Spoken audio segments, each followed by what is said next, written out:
আসসালামু আলাইকুম। আপনারা সবাই কেমন আছেন? আজকের ভিডিওতে আমরা দেখতে পারবো এসএসসি 2024 সালের মার্কশিট সহ রেজাল্ট। এসএসসি 2024 সালের রেজাল্ট দেখার জন্য আমরা প্রথমেই ক্রোমো ব্রাউজার বা যে কোনো ইন্টারনেট ব্রাউজারে গিয়ে eboardresults.com লিখে সার্চ দিব। তারপর ব্ল্যাক স্টুডেন্ট লোগো দেওয়া এটাতে ক্লিক করব। ওয়েবসাইটে চলে আসার পর স্ক্রল ডাউন করব, একটু নিচে নামাবো। তারপর এখানে পরীক্ষার নাম, তোমাদের এসএসসি বা সমমান বা দাখিল পরীক্ষায় ক্লিক করব। তারপর পরীক্ষার সাল 2024 দিব। তারপর বোর্ডের নাম, তুমি যে বোর্ড থেকে এসএসসি পরীক্ষা দিয়েছো সেই বোর্ডের নামটি লিখবে। যেমন ধরো আমি ঢাকা বোর্ড দিচ্ছি, তোমার যদি মাদ্রাসা বোর্ড হয়ে থাকে তাহলে তুমি মাদ্রাসা বোর্ড দিবে, তুমি রাজশাহী বোর্ড হলে রাজশাহী বোর্ড দিবে, এভাবে।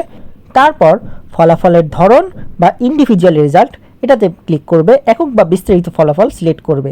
তারপর পরীক্ষার্থীর রোল নাম্বার এবং রেজিস্ট্রেশন নাম্বার দুইটাই অবশ্যই ইংরেজিতে লিখবে।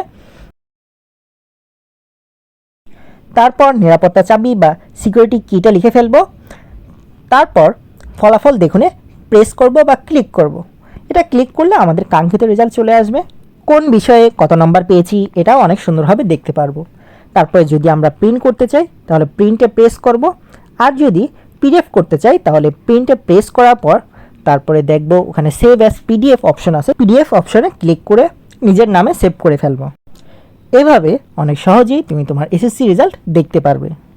আর যারা এসএমএস পাঠিয়ে রেজাল্ট দেখতে চাচ্ছ তাদের ক্ষেত্রে এই ইনস্ট্রাকশন থাকবে, তোমরা এই নির্দেশনা অনুযায়ী রেজাল্টটা দেখতে পারবে। তাহলে এভাবে তোমরা এসএমএসটা সেন্ড করবে। আমার ভিডিওটা যদি তোমার কোনো হেল্প হয় তাহলে আমাদের চ্যানেলটিকে সাবস্ক্রাইব করে ফেলো। কলেজ অ্যাডমিশন থেকে এইচএসসি পরীক্ষা এবং অ্যাডমিশন টেস্ট পর্যন্ত সকল গুরুত্বপূর্ণ আপডেট আমাদের চ্যানেলেই পেয়ে যাবে।